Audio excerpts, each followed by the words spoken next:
What's going on, guys? It's Bart with the Weight We Carry podcast.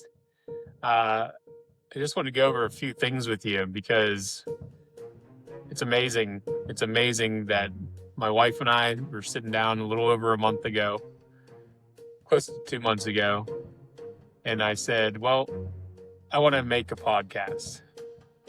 Okay. And my wife was probably like, man, he has one of those other crazy ideas, another crazy hobby to get into. Here we are. We are going to be closing out episode one, or correction, season 1, episode 10 with Mr. Chris Cerci. We are already at 10 episodes and already done with the first season. It's amazing. It's amazing. Like, I can't believe we're even here. It's hard to sort of comprehend. But we're just going to keep on doing it, guys. It's awesome. We really, we're amazed at the support that people have shown us and everyone reaching out, and especially the people that want to be on the show. So I think this is an awesome way to end it up with Chris. Chris is an amazing human being, a man that wears his heart on his sleeve, a person that has made tons of mistakes and he's holding himself accountable for it.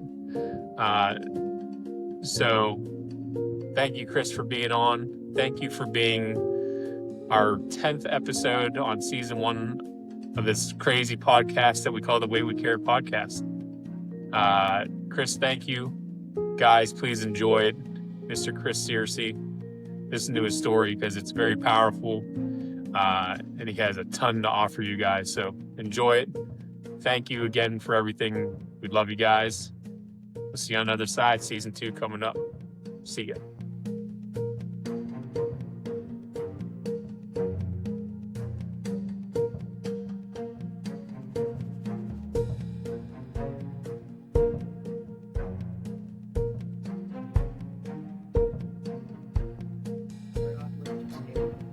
To illuminate the often unseen mental health challenges faced by first responders, police officers, firefighters, paramedics, and 911 dispatchers, by sharing their stories, fostering understanding, and promoting resources for support and healing.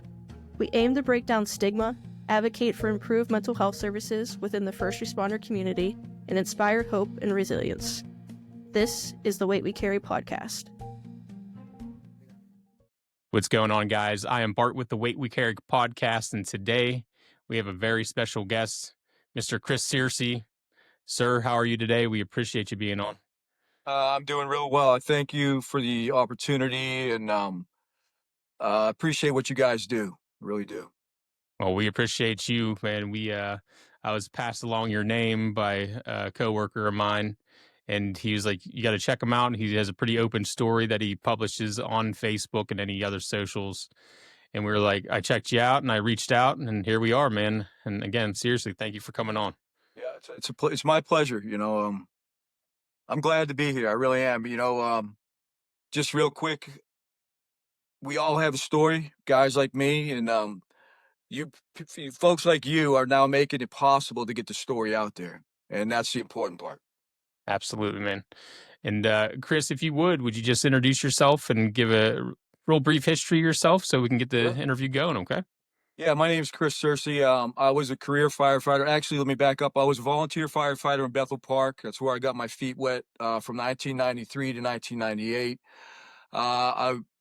When I got my feet wet, I loved the fire service, fell in love with it right away. So I went on to get my EMT and paramedic so I'd be a better candidate if a job ever came up. Was fortunate enough to be hired in Peters Township in 1998. So that's when I started to separate ways with Bethel. And then in 1999, I got hired in McKeesport full time. And I spent roughly, if you collectively put all my service together, probably roughly 30 years in the fire service. So I just retired in January 24th, 2020. So we just had a 5-year anniversary of retirement. Congratulations, man, for real. So if you could, can you tell us a little bit about your upbringing and what life was like for you as a kid? So I was born in Brockton, Massachusetts. If anybody's familiar with some of the boxers from old school days, Marvin Hagler and Rocky Marciano, it's their hometown. Um, Moved away from there when I was 7. But one of the big things I don't talk about much, but it's part of my story, is my dad took his life when I was 3. And when I look back, it was normal. It was normal to me when I was little because I didn't know anything different, growing up without a dad. Having kids now makes me realize how important it is for a dad to be present. And so it definitely affected me. It definitely left a void in my life that I didn't get to experience. And I think part of that is a blessing now that I now try to carry for my kids, my 2 girls. I got twin girls that are 14. So, Awesome. but other than that, I moved down to Florida. I spent some time in Florida for about 18 or 19 years, and I ended up in Pittsburgh in 1993. So I got a little bit away from the kids part of it, but that's my story. I grew up when I was when I was in Massachusetts. I was 7 when I moved away. So Okay. so the rest of my rest of my adolescent life was around the beach, which could be a love-hate relationship in itself. Good and bad. Right on. Yep. So I know what you said was losing your father at such a young age is a really heavy thing to carry with you. And how do you think that shaped the way that you did grow up? Uh, well, to be quite frank with you, the lack of discipline, that wasn't there. My mom was present, but she was always working. Um, there was a lot of time just with me. I had older brother and older sister too. And there was lots of time just for us. And my brother was 6 years older, so I didn't spend that much time with him when I was younger. But the lack of discipline, guidance, and all that stuff. My mom loved us the best she could and did the best she could with what she had to work with. But it caused me to stray a little bit, and my behavior caught up to me, and it was, I did a lot of stupid things growing up, bad choices, all that stuff, and I think not having a dad played a role with that, to be honest with you. All right, Chris. So you did mention previously that your mother was loving, but she did work a lot, which meant a lot of the time on your own. And that independence, you said you could get in some trouble. Oh yeah, yeah. I was I was pretty good at that. That was the best thing I was good at when I was young. Yeah. And you started drinking. Well, yeah, you started drinking at 13. And what role did alcohol play in your life back then? You know, it's a pretty awful story. I remember where I was at when I had that first drink. I was 13 years old. It was a little house party. It was in Clearwater, Florida. And as soon as I had it and experienced the buzz and the different feeling and all that stuff, I truly believe became an alcoholic right away. Because what it did is it made me feel like the person I wasn't. I've always felt inadequate. And drinking, it boosted my confidence. It just made me more outgoing, better talking. It wasn't as isolated. I was like wanted to be the life of the party type of thing. And from that night on, I chased alcohol for 40 years. And it's been an awful battle. It Yeah. has, And but I'll never forget that night. I remember it like it was yesterday. And the unfortunate part is that I'm not the only one that it affects like that. There's so many people out there looking for something. When they pick that up, whether it's drinking or alcohol or drugs or whatever it is, and it makes them feel better, that's where the chase begins. And You always want to chase that high or that good feeling, like it gets you away from, I guess, real life, honestly. correct. That's what it. It's what it does, man. It's just a way to people. It became my only coping skill. It was a lifetime of coping with alcohol and substances, so I didn't have to deal with the reality of life. You know, it was how I dealt with it. It was how I ran from it. But it just never got better. It never got better. I don't know how people can drink normally. You know, Yeah. I wanted to so badly, and I worked at it for so long, and it just never happened. You know, lesson after lesson just never happened. So at what point did you really realize that alcohol become more than just something social for you? You said at 13, you believe you may have became an alcoholic. Do you have any family history with alcoholism that you know of? That's the funny thing is there was nothing in my family, nobody in the family tree, immediate family tree that had any issues with it.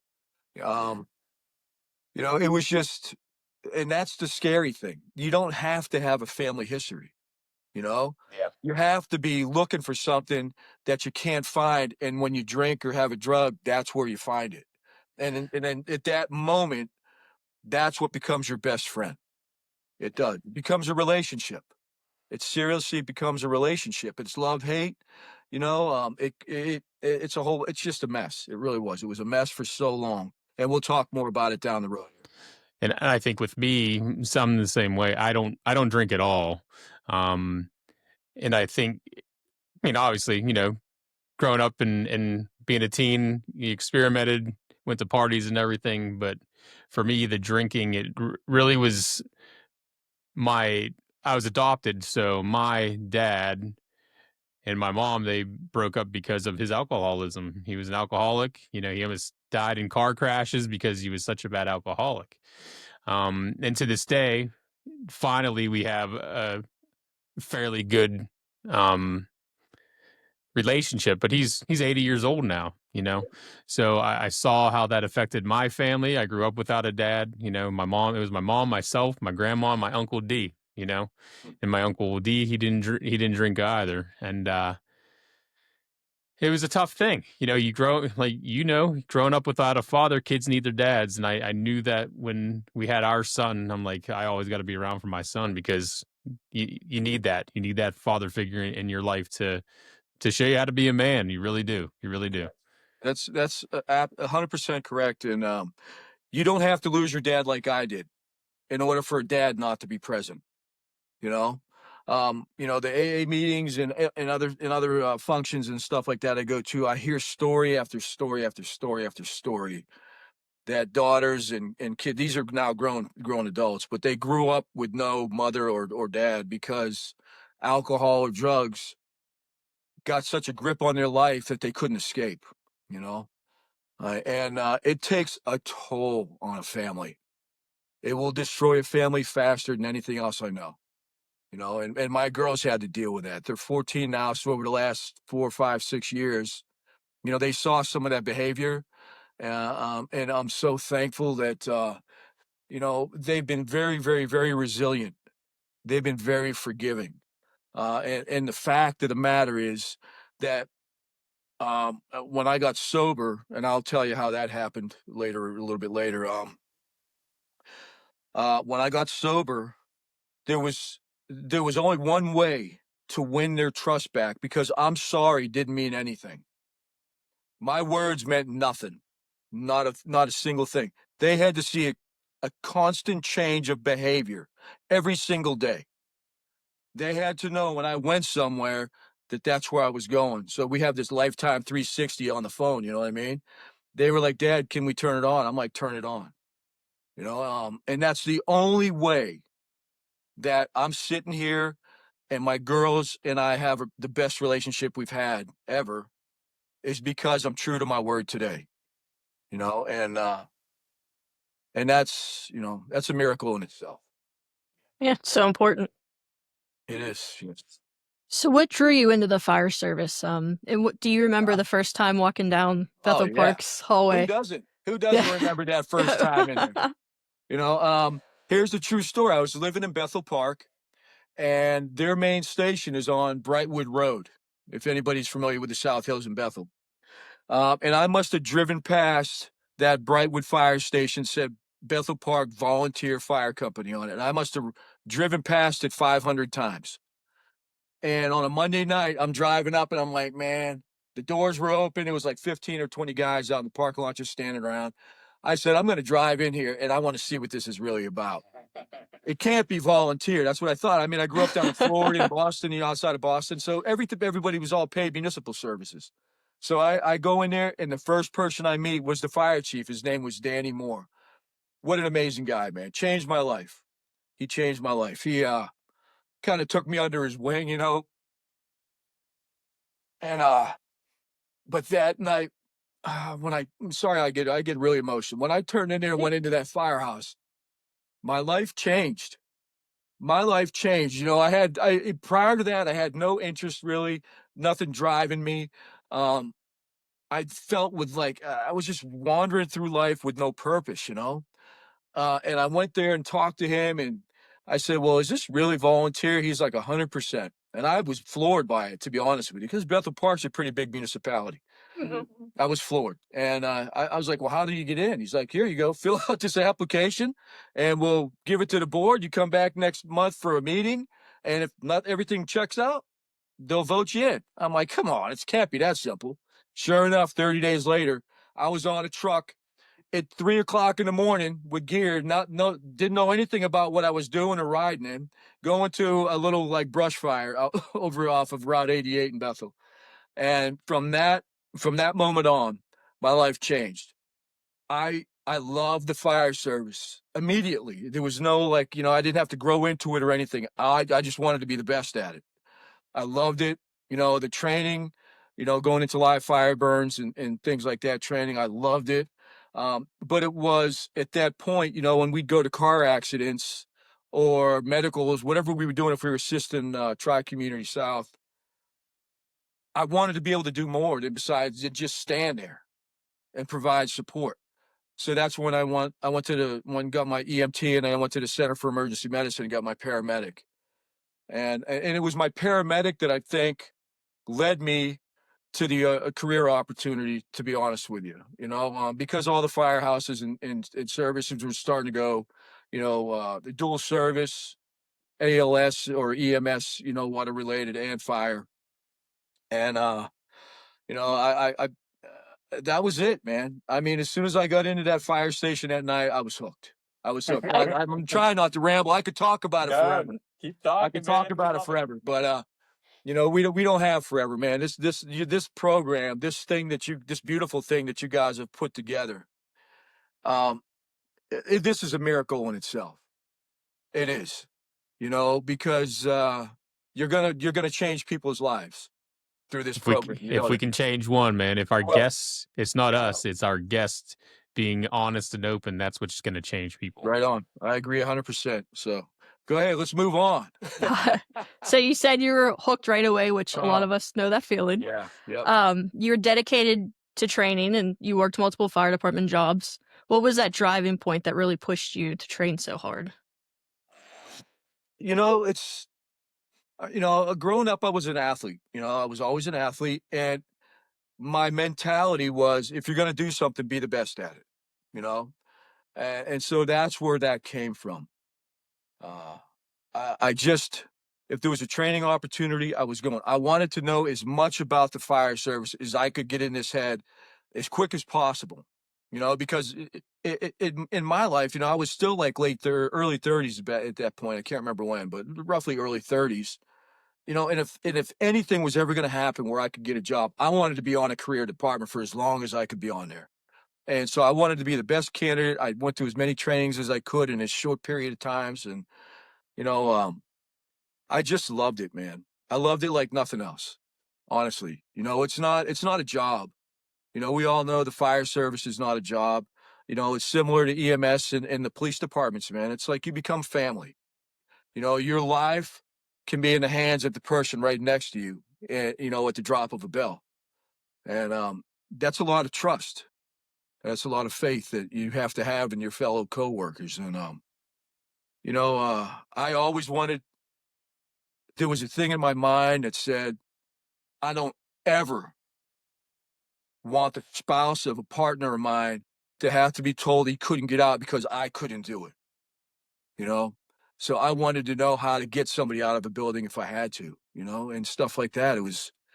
just all those little things of holding myself accountable. If I want to do this job, I need to take it seriously. And I tried to take it as serious as I could.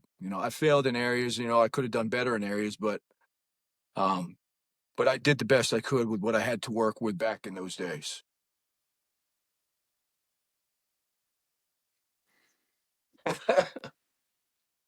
So, Chris, 6 months into your career at McKeesport Fire, you responded to a house fire. 2 children were trapped inside. Can you walk us through that call? This is going to be a little bit hard. It's been 23 years and it's still hard to talk about. Um, and this goes back to the love of the fire service and that moment that we all, if you ask any fireman, what would you love? I would love to save somebody, a child. That happens, and you become like an amazing hero. It's all ego driven stuff. You know what I mean? Is what I learned from. But when this call came in, that's the first thing that went to my mind because I didn't know any better. And like you said, it was 6 months.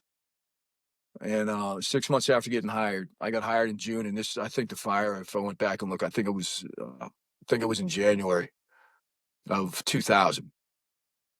And it came in. It was very close. It was right across the Jerome Street Bridge up off Romine Avenue. And the call was it was a working structure fire, residential structure fire with 2 kids trapped in the bedroom. And we were there in 90 seconds. And the whole way I'm in the back and I'm hollering to the officer, like, get an exact location, trying to prepare to get out and do this thing and get it done right. And I went up and I went in through a window and I couldn't get to him, And I was in disbelief because I backed out, came back out of the window onto an overhang, and I would try to go back in, and that's when I got burned because it was right at the top of the stairs, and the stairs in this bedroom window were acting like a chimney. Mm-hmm. And I was close, but I couldn't get there. And Yeah, go ahead, man. Go ahead. No, and we know, it's hard going on any call, let alone pediatrics and kid calls. Those are the worst. They're absolutely worst because the kids are the innocent ones, Right.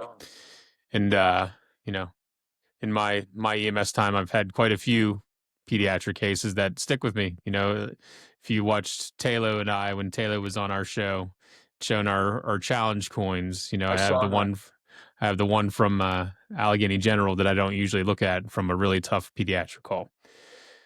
So I feel it, man. I feel it. So my life changed that night. It seriously changed. This was a job I loved, never expected to get, was blessed in my eyes. I was blessed with it. And the next morning I was ready to resign. I called my deputy chief and he kind of talked me down a little bit. And the pain was overwhelming. It was the guilt, because it was my job to get in there and get these kids. And in my eyes, I failed. I failed my department and I failed that family. And that's where my life just started circling the drain. The pain, like somebody can sit here and punch me in the face all day long and I'm fine with it. Yeah, it's brutal physical pain. That's okay. I can deal with that.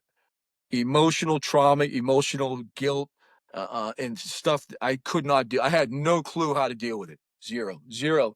Pittsburgh sent over a crew for a brief CISD meeting, the next day or within a couple of days, and that lasted maybe, I don't know, it was probably 45 minutes of guys sitting, listening, talking a little bit. But here's the thing, you go to the fire academy and you learn how to do your job. You learn how to throw ladders. You learn how to drag people out of the building. You learn how to advance hose lines. You learn how to ventilate. You learn everything. What they don't teach you is what happens if you go on that call and it doesn't go as planned. They don't teach you how to deal with that. So when it happens, your mind becomes overwhelmed, and it breaks the chain of normalcy. It breaks the chain and it just falls apart. And I fell apart. I fell apart because I didn't know how to deal with it. And because 13, I had my experience with drinking and it made me feel better no matter what it was. That's right where I went. It was alcohol and drugs for 4 years. Every single day I got off work, I went, started drinking, doing drugs, and I was gone. I just had to go. And I was riding a motorcycle back then too. And I was just, I just couldn't, I just couldn't deal with the pain. I just couldn't do it. I couldn't.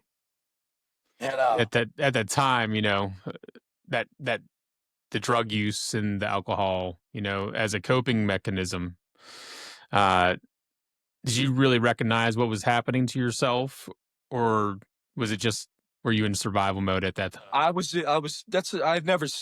you had written something else in corresponding back and forth before all this thing, and you used that term, and that's what I was in. That's the best way I can explain it, is survival mode, because I couldn't deal with my own thoughts. I couldn't deal with the guilt. I couldn't deal with the pain. And all I wanted to do was be outside of my own head. I just couldn't deal with what I had to think about when I was thinking about it. Um, it was just an awful time. That 4 years was awful, and at the end of that 4 years, I don't know what the next question is you guys want to go into, but I'll just real brief. For 4 years that went on. 4 years, man. I can't believe I never died in the midst of that whole storm. But And I I was. think, Go ahead. I apologize. I didn't mean to cut you off there, but I think it's a recurring theme. What you just said is no one prepared you. You went to training, you learned it in the academy, how to deal with to do the call, but the aftermath. And what if this doesn't work? What if this doesn't work? And how do we deal with it? And it's been recurring on, I think, every guest we've had. They've said the same thing. So I definitely think there is a breakdown in the system, and that's why all this, what we're doing, what the guests are saying, is we need to try to change this. We need to put the mental health aspects of our jobs at the forefront of the training. That's the base. That needs to be at the base, and then the continuing education with the same thing. Absolutely, 100%, 100%. Yep. So just to close this little time in my life out, I got to a point where I just the only thing I can call it is rock bottom. I was at a buddy's house, and I used to stop at his house early in the morning if I was out all night on the bike or whatever it was, and this was the make or break moment. It could have went. It was going one way or the other. There was no other choice because I couldn't do it anymore. And thank God there was nothing. There was not a gun or something around me. And thank God that I picked up the phone and I called my wife and I said, "It's time to take me to get the help I need." And so we did. I went to a rehab, and I had to get the drinking and drugging stuff under control before I could ever deal with what was even more so in the background, which was driving the drinking and the drugs. And that still didn't get addressed the way it should have. Still didn't. Because when you're able to control the drinking and the substances, and you get that like kind of under a wrap, you start to make yourself feel like, well, I'm okay now. And you're not okay because that thing's still in there somewhere. Or like, it's not even the thing, it's multiple things. And so, I was sober for 4 years, and you know, I've been blessed with some very gracious people in my life, because I was not an easy employee. You know, the substances and alcohol and stuff that drove my life. You know, and when it affects somebody like it would affect me, it affects everything around you. Your life, your job, your relationships, anything you can think of in your immediate family mode or your whole circle, it affects everything. And I had some good people around me who would try to hold me up when I was falling. Um, but over time, they just couldn't do it. I would hide it the best I could until I couldn't hide it anymore, you know? Um, so it was recurring relapses after that. And, but, you know, it's, I'm sober today. That's a blessing. That's a miracle in itself. But, I don't know where you want to go with the conversation, but, just how the last few years like ironed out and how I am. I don't know where you guys want to go. I mean, I can chat Wherever about you want to go, man. Wherever we're here for you, man. Yeah, I mean, just for how I ended up where I am at now, because a huge part of my story is, and I hate to say it, but is alcohol and substance. That's a huge part of my story because it controlled me for so long. And I ended up here because God stepped in for me and did something for me I couldn't do for myself, and that was stop drinking. 18 months ago, or roughly, I couldn't stop for 10 minutes. I couldn't. I thought I'd lost my family.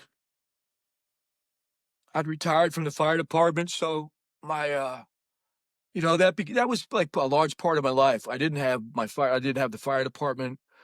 Um, I turned away from my job. I got a little tree business. My partner was running the business because I was just going through another life storm of pain, overwhelming pain, and bad choices and all that stuff. And I seriously was, for a short period of time, I was homeless. I was living in hotel to hotel, and my wife let me come back to the house one day because I was flat broke, and I'd have probably died in the streets if she hadn't opened the door for me. And my daughters hadn't heard from me in about a week, and they were hysterical. It caused me to do things that I would never do sober.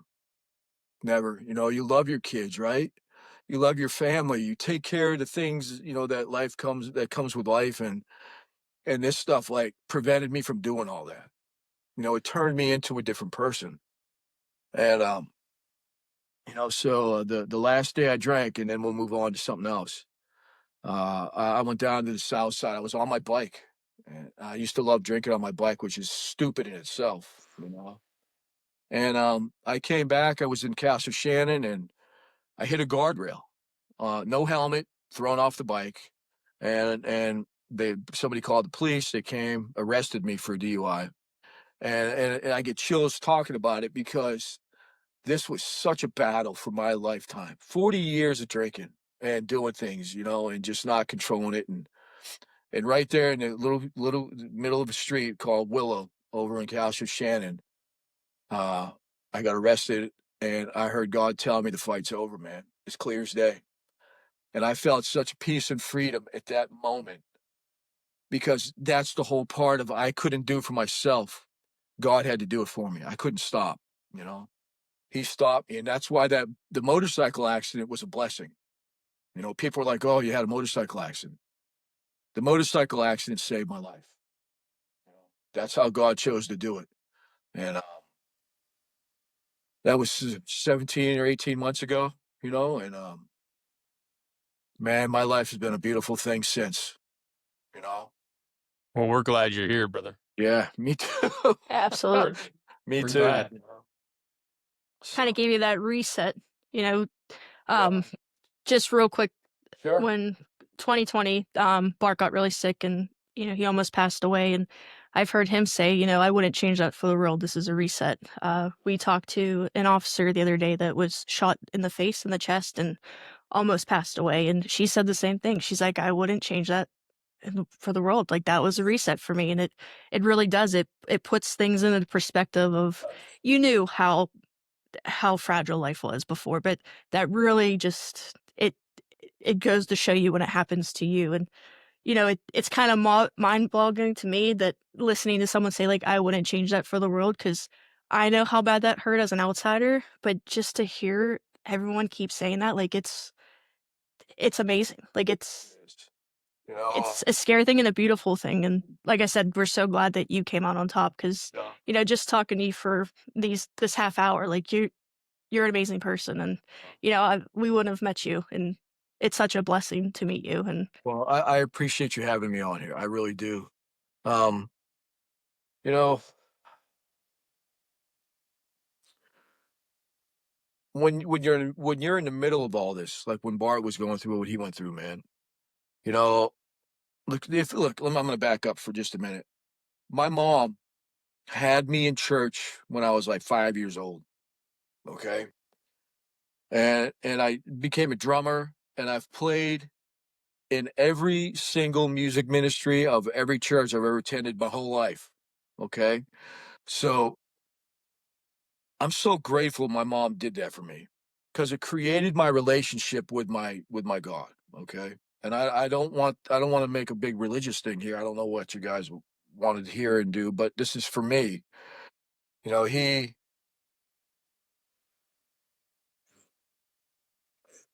puts you in places in your life sometimes where you have no understanding. And what I've come to understand is it's not my job to know why I'm there. It's just my job to be there.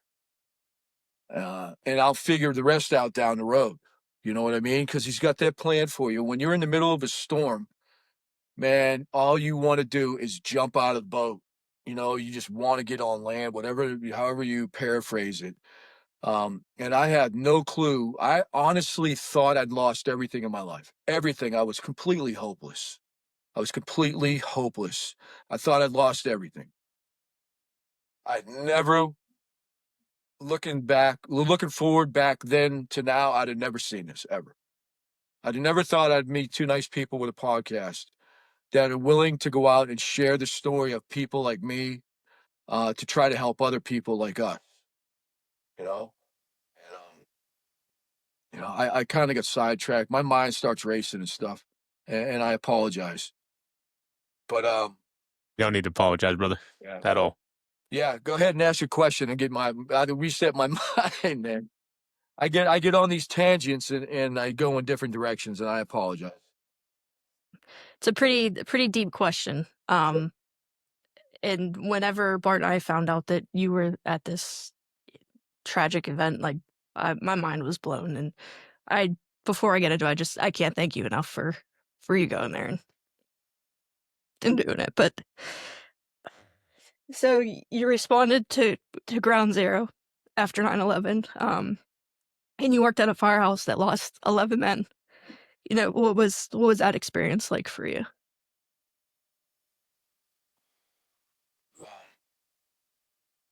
You know, we all remember the day it happened. You know, and I don't know if you guys know a guy named Jimmy Young. He works with me at McKeesport, and if you want another guy who's good for this program, it would be him. Okay.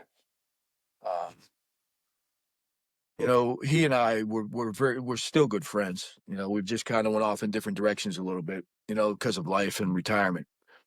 But the day that happened, he and I started talking. We said we're going. There was nobody that was going to tell us otherwise. You know, you could see it all. It was all over TV.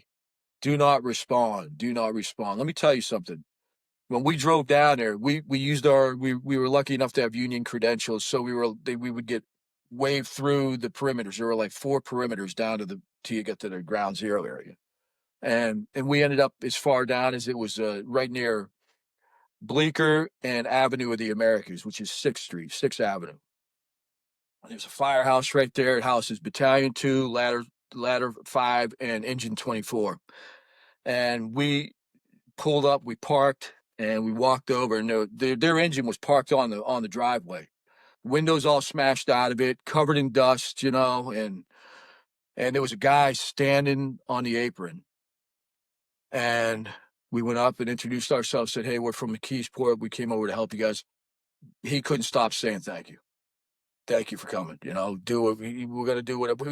Actually, what he says, we're going to be going down and searching voids for the 11 guys who were lost in the South Tower. And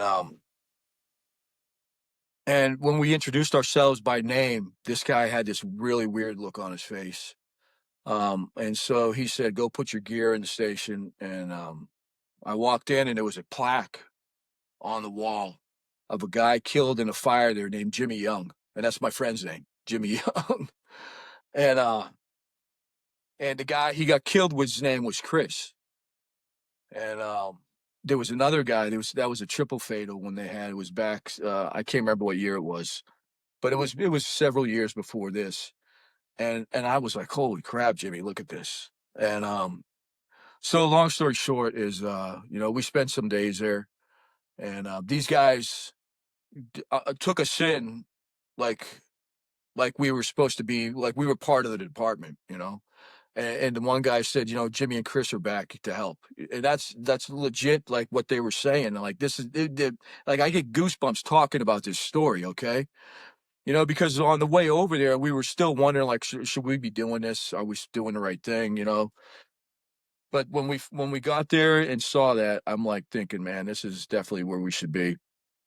Now, here's the other thing: because they lost 11 guys, the battalion chief was like, "Go over to the church and get some table and chairs. They're going to set you up for. There's going to be family coming in all day long." And we go over there, and when the priest opened the door, it was Father Kieran Monahan from Sarah Catholic High School, who handed Jimmy his diploma 20 years ago. I mean, he hadn't seen the guy in 20 years. I mean, this was Things insanely are crazy. happening. Yeah. Yeah. And Wow.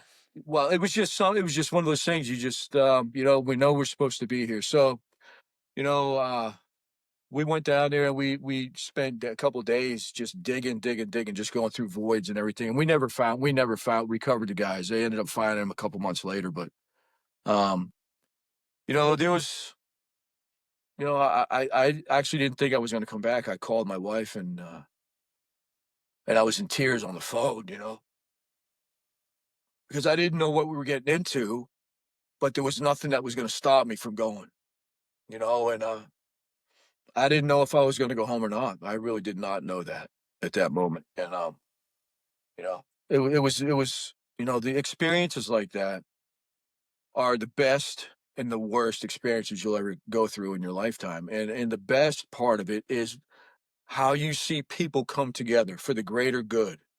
There's nothing like it, until you see thousands of people waving flags, and clapping for firefighters and EMS and police that are going down and coming back, being shuttled down in buses and whatever cars they're using. And there's nothing like that, and I would do it again. I would do it. I would do it all again, In a heartbeat, man. in a heartbeat. That's right.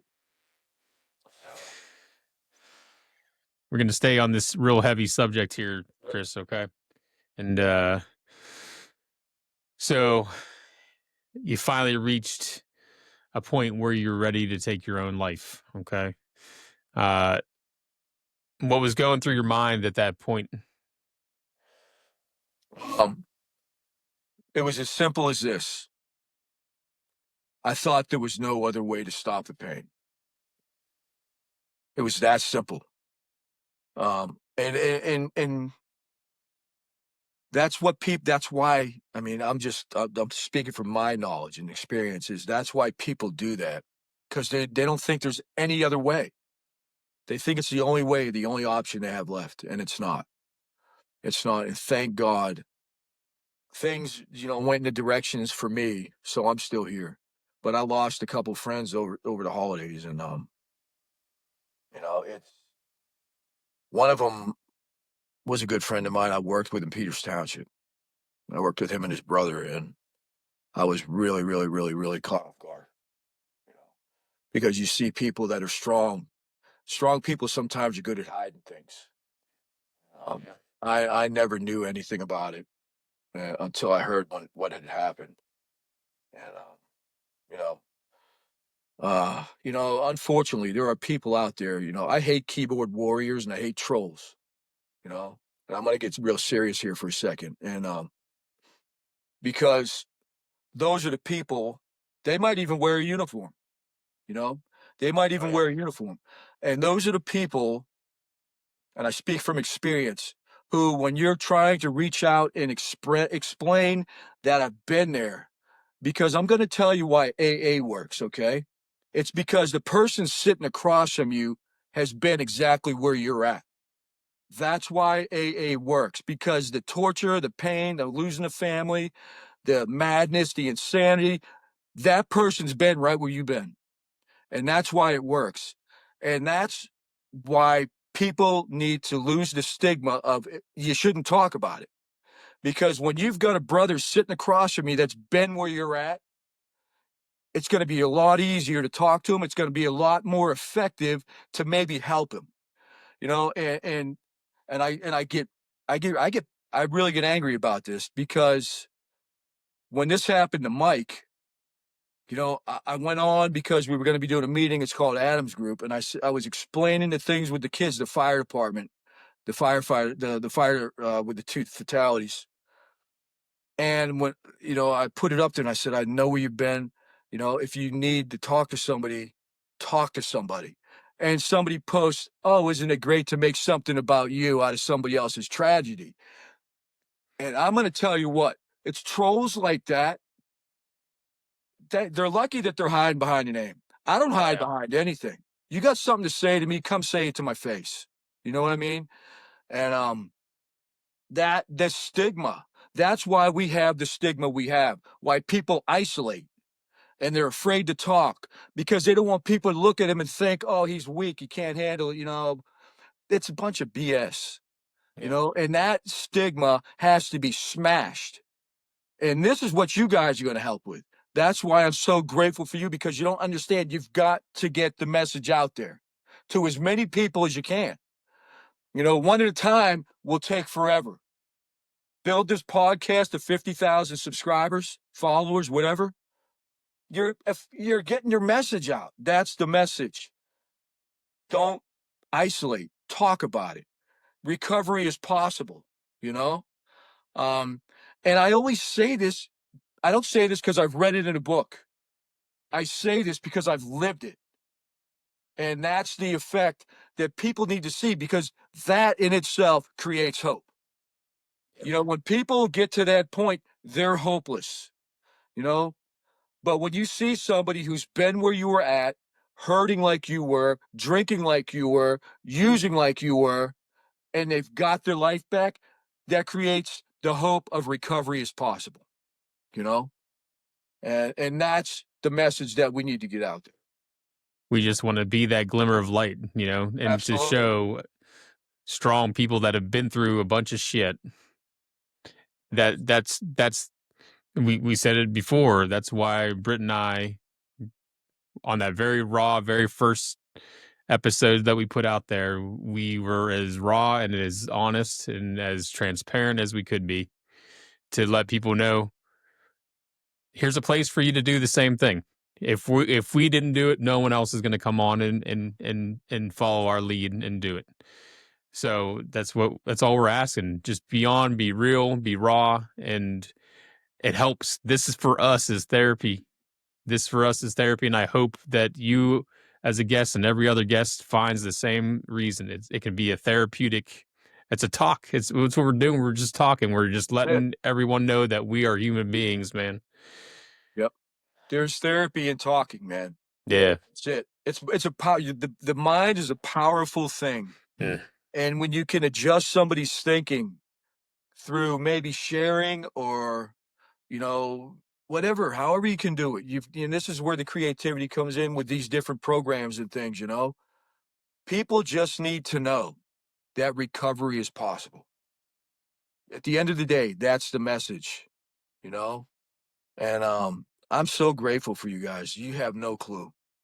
You have no Grateful idea. for everyone that's been on, man, for real. Because without guests like yourself, we're nothing. We don't have it. Yep. This is the point that we're here is for you guys. So Well, thank hopefully you, this man. thing, I'm going to pray for this. I'm going to pray for this thing, man. And it's going to grow. Hear me out. It's going to grow. I'm gonna, because you guys have good hearts. They're in the right place. And you got the message that not only needs to be out there, you know, like educationally or experience wise, but God's working this thing, man. look, my wife's car hasn't broken down hardly at all. It broke down 10 minutes before I'm supposed to come on this thing. Okay. And then I can't figure out the phone. Honestly, I was starting to panic. But that's what happens when something good is about to happen.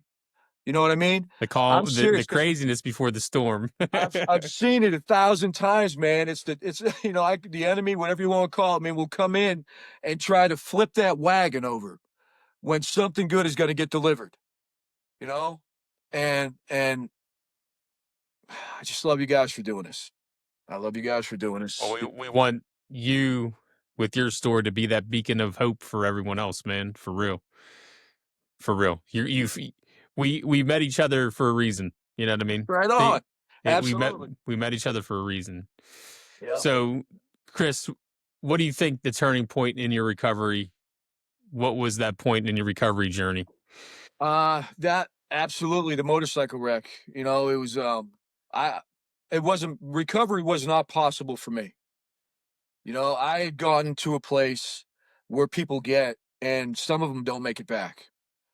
I was fortunate enough that, you know, because I grew up in church, I had a relationship with God. You know, it's always been there. But when you get into an awful place in life, you sometimes start to walk away. And even though you're walking away from him, he's still walking with you. You know, and it's a miracle. The miracle happened when that motorcycle wreck happened because my life changed at that instant because I couldn't do it. I couldn't do it, so he stepped in, you know, but it's my responsibility to keep it going, and that's why I have to be responsible about where I go, who I talk to, what I do, the meetings I go to, all this stuff. You know, he's just not going to throw me a freebie. I got to put the work in too, you know, and today my desire to have a joyful life is greater than my desire to want to go have a drink, you know, and people don't get there. It's flip-flopped. The desire to drink outweighs the desire to recover or whatever it is, you know. And that's not through me. No human being could have orchestrated what I went through. No human being could have done it. It's a miracle that he gifted to me as this new life, and that's what it is. It's a new life, man. And if you don't believe me, I'll bring my girls on. You can ask them. You know, I'm serious. But You said twin girls, right? yeah. Oh. 14. God knew you could handle a lot. Oh yeah, 14 years old. Yep. So, but they inspire me. You know, they inspire me now to be a better dad. You know, and I do my best at that. I really do. So they deserve Absolutely. they deserve it. So you started using the gym and firefighter challenges as a positive outlet for you. Can you tell us how they did help you? Absolutely. So you know, as I mentioned earlier, I've always been an athlete, so I've always been like competitive, you know. And I just happened to come across I think it popped up on a YouTube video or something, or somebody told me about it, and I was watching them, those old ESPN races of the Firefighter Combat Challenge. And there happened to be a guy from Pittsburgh who used to run it. His name was John Hunt. He's retired from Pittsburgh since, but he and I became really, really good friends because of the Firefighter Combat Challenge. And because of the training, we used to train once in a while together. We'd always see each other at the events, and you know, that the fire where the kids didn't survive made me want to be better. You know, if anything good came out of it, it made me want to be better because for whatever God's purpose was for that not to go the way I wanted it to go, it still inspired me to want to be better at what I do. You know. And so I took it up a notch and I started doing the firefighter challenge. I did it for like 16 years. And I got pretty good at it. You know, I had sponsors and all that stuff but you know, the saying strong mind, strong body, you know, absolutely. You know, mind over body, you know, because when I'd be dragging the dummy back 100 feet to the finish line, everything in my head would say stop.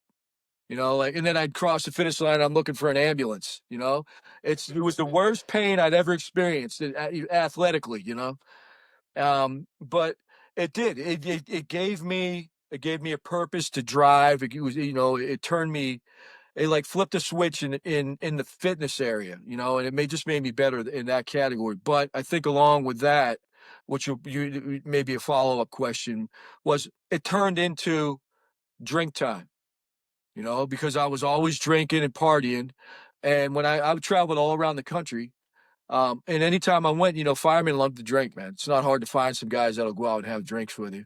And so after the races, we'd all be out, you know, and it turned into, you know, drinking ruined that for me. Drinking and using and all this crap just ruined everything in my life for a large part, you know. Um, I shouldn't say it like that because everything in my life had to happen in order for me to be sitting here where I am today. So, you know, you know, it had a reason.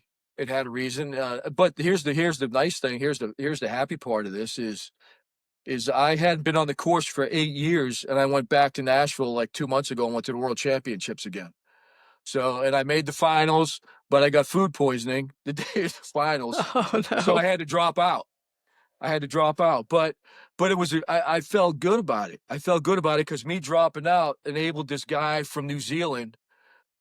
It allowed him to race in the finals because he fell like 3 feet from the qualifying runs, and he just fell short, and his time was too high to make the finals. Me stepping out, he got to move up, and I felt good about it. And you know, it's little things like that. You know, when I share about my background and sobriety everywhere I go, and it's little moments like this chief walked up to me from Nashville, and because there's always firemen all over the place, you know, and this chief walked up to me. He was on duty. He goes, "Hey, how you doing?" And he was looking for somebody. I said, "No, no, no." So we just started talking. His driver came over and said, "Hey, have you been down to the music district out partying yet?" I said, "No." I said, I'm I'm a raging alcoholic. I said, "I stay away from there." And the chief looks at me and goes, "I got 7 years clean and sober." You know, and the chief and I sat there for an hour and just talked about sobriety and the shit show that comes along with, you know, alcoholism and doing the wrong things and all that stuff, you know. And that's why I'm so open, because I want other people to feel comfortable if they want to approach me. And if you go back and scroll through all my Facebook stuff, there's probably something lengthy written every other day from 17 months ago, roughly, you know. And I do that because I want to be an open book. You know, I have nothing to hide.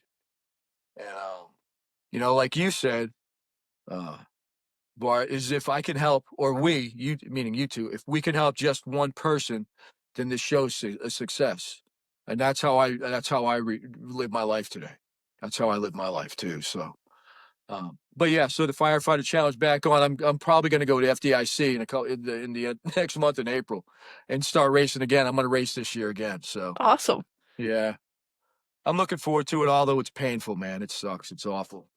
But it's awful, man. It is. But you know, but I'm doing it for the right reason this time. I've never done it for the right reason. You know, it's always been to go and drink with my buddies. This time I'm going because I want to win something, and I want to win the world championship in my age bracket. That's what I want to do this year. And so I'm gonna put an honest effort into that, not worrying about drinking and partying. You know, and I think that might help me just one more step, if you know what I mean. So. Well, let us know when, because Oh we'll yeah. definitely be cheering you on.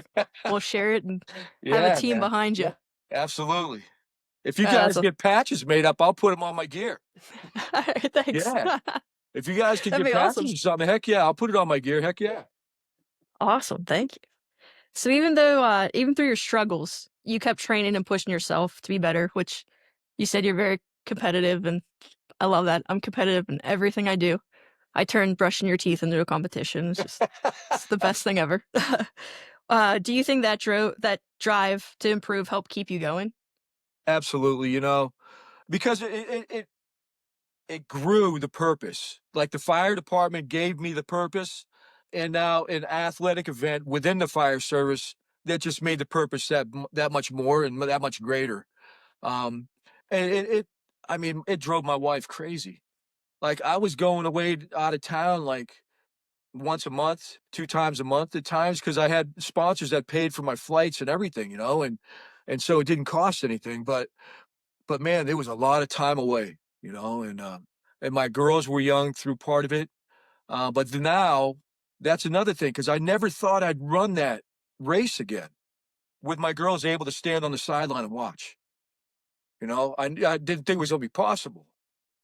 And that's another blessing, that I'm going to get to do this, and my girls are going to be able to stand there and understand what they're watching, his dad race. And man, that if that's not an inspiration in itself, I don't know what is, honestly. So Yeah, you deserve it. You deserve them to be there Absolutely. cheering you on. So many first responders turn to alcohol or unhealthy coping mechanisms because they don't know where else to turn. What would you say to someone who is struggling who hasn't reached out for help yet? I would say the first thing is that you're not alone. You know, People seem to think like I did during moments, that I was a despicable, awful person, and there was nobody worse than me. And because of that, you're ashamed and embarrassed and afraid to talk about it. Let me tell you something. You go to enough AA meetings, you'll hear somebody that makes your story sound like going to Disney World. And now this person's life, they've got it back. And that's like, there's no bigger word in my vocabulary than hope. Because when you're living and going through life hopeless, it's an awful thing to go through, and it's an awful way to feel. Um, but you're not alone, and recovery is possible. That's what I put usually at the end of my things on Facebook. I always put recovery is possible, because it is. But you've got to be able to reach out. And this stigma, and these people that want to irritate me with their position of the way they want to react, that needs to get smashed. And people need to be willing to open up and talk and share about it. One of the biggest first steps is just being willing to open up and share. Absolutely. So you mentioned God is a huge support system for you, and you share stuff on Facebook. What other kind of support systems or resources have helped you the most?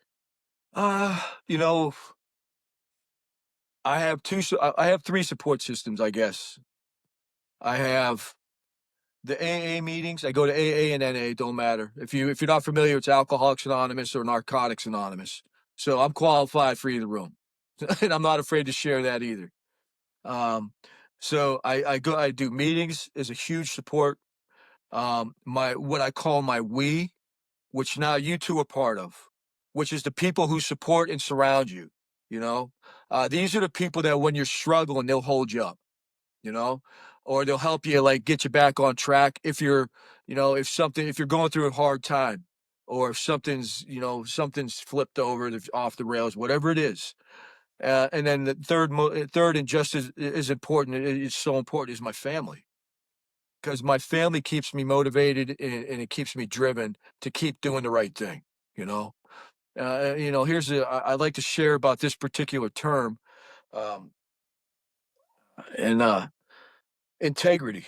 It's I don't think people, you know, I don't think people take it seriously anymore. People want to do things when people are watching, so it looks good, so they get the accolades. You know what I mean? Integrity to me is important, because I'm going to do the same thing whether somebody's watching or not. You know, and I'll tell you why it became so important to me. In a blink of an eye, it became that important. And I've been to a couple rehabs. And one, I was walking down the hallway. This was several years ago. I was walking down the hallway, and there was a piece of paper on the floor, on the hallway, on the tile floor. There was a garbage can right there. I walked right past it when it could have taken me just a half a second, pick it up, put it in the garbage can. I get to the door to go down the stairwell, and there was a sign on the wall right there that said, "God saw that." And I walked right back over there and picked up that piece of paper and I put it in the garbage can, because that's integrity, is doing the same thing when no one's watching. You know, People love to get the pat on the back and the yay, good man, good deal, good job, whatever. You need to be willing to do that same thing when nobody's watching you.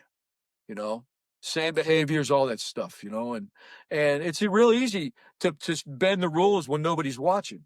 I can say that it's real easy to try to bend the rules. And But other than that, it's those are the big things with me with my recovery is I've got to stay on point and continuing to try to do the next right thing. And keeping yourself accountable. Absolutely. That's what my family, AA, that's what all that. So all of a big accountability system. Absolutely. 100%. 100%. And that's like you said, when you don't have the cameras on or you don't have the phones watching you, what you do when none of that's happening, that's your integrity. And that's one of the most important things I think that we have is our integrity. Correct. Absolutely, man. Man. So, Chris, if you could go back and talk to yourself right after that devastating fire, what advice could you give yourself? That's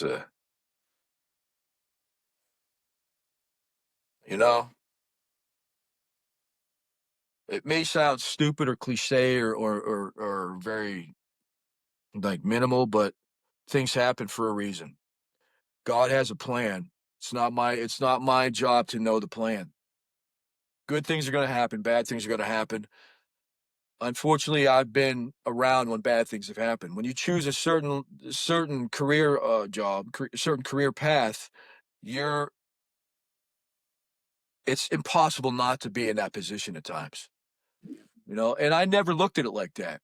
When I first got into the fire service, I always thought it was going to be, oh, we're going to win every game. With that's the mentality.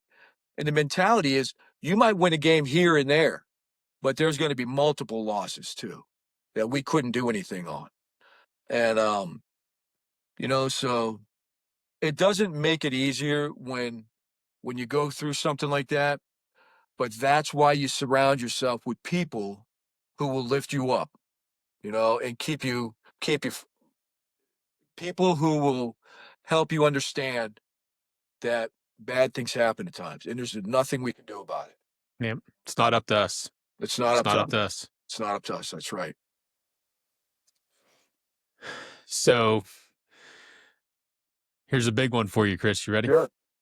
It's a real big one. And Okay. so what's the one message you would leave with our listeners today? What would you tell them?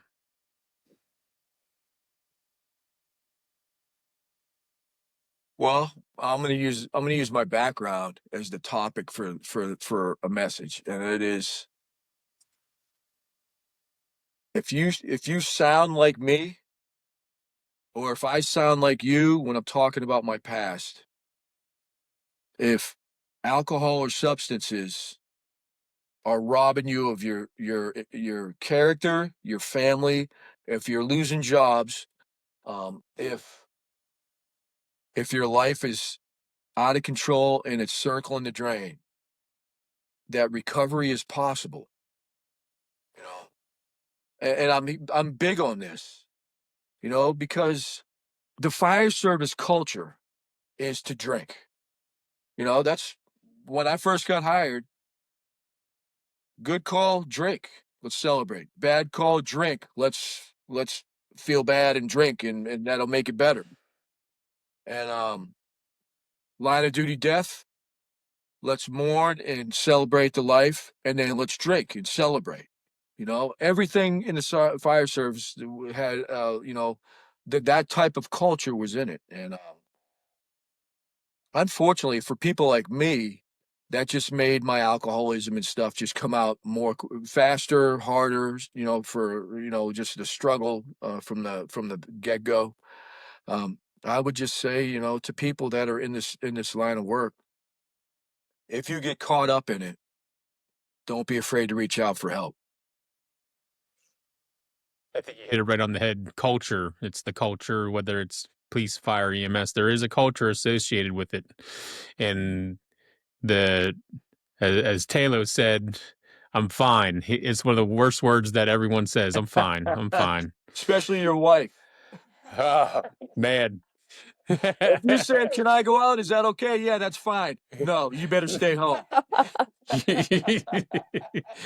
You better fix that. Right on. I'm saying that's no joke. That's a harsh reality of what I'm fine means. Yeah, it is. And like you said, the culture, I think that's what needs to change, the culture.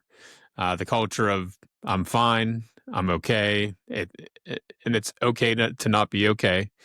And as I keep on quoting Dan, my very first guest, other than my wife and I, he says, check in and check in often. Whether it gets annoying or not, it's okay to check in and check in often with your friends because we need to make sure that we're okay. Right on. Absolutely. 100%. We need to make sure we're okay. That's it. Chris, we would love to have you on again. We would like to continue a conversation with you because, no, seriously, because, you know, we were just talking about it today. We'd like to have an actual sit down roundtable and have a live, whether it's at someone's station or, you know, our house out on the deck, because the weather's starting to break. We could have an outside and just sit down and really, you know, get into it. I love we're able to do this remotely, but I would love to do it in person too, you know. Hey, I'm all in. If you can use me, I'm here. Heck yeah, man. And we'll do a live feed from the firefighter challenge. Sideline, right on the sideline. I would love to. That'd be great. So yeah, man. Or even make a trip with me. If you guys want to go, you're always welcome to go with me and hang out and check it out. It's a good time. It's really awesome to do it. So anything you want to leave everyone with other than what you said? I love you guys. Thank you for the opportunity, and I appreciate what you're doing. I appreciate your goal. That's what we're here for. We want to give everyone that opportunity to share their story. Like I said, I didn't mean to interject as much as I did. I wanted you to have the floor. But we really appreciate you, Chris, with your openness, your vulnerability, and, you know, people that have that type of story and your struggles, man, and being open with that. That's a way to heal. That's the way to heal. I appreciate it. Thank you for the opportunity very much. Oh, yeah, brother. All right. You guys stay safe. Absolutely. And if anyone would love to be on the show like Chris, TWWC podcast at proton.me. Hit us up in the emails. Follow us on YouTube, every other social platform there is. Let's get this word spread. Kill that stigma. You know what I mean? But Chris, again, thank you. My wife and I, we're so blessed to have you on the show, brother. Well, glad to be here. Thank you. Heck yeah, guys. Yep. Take care. Everyone be safe, and we'll see you later.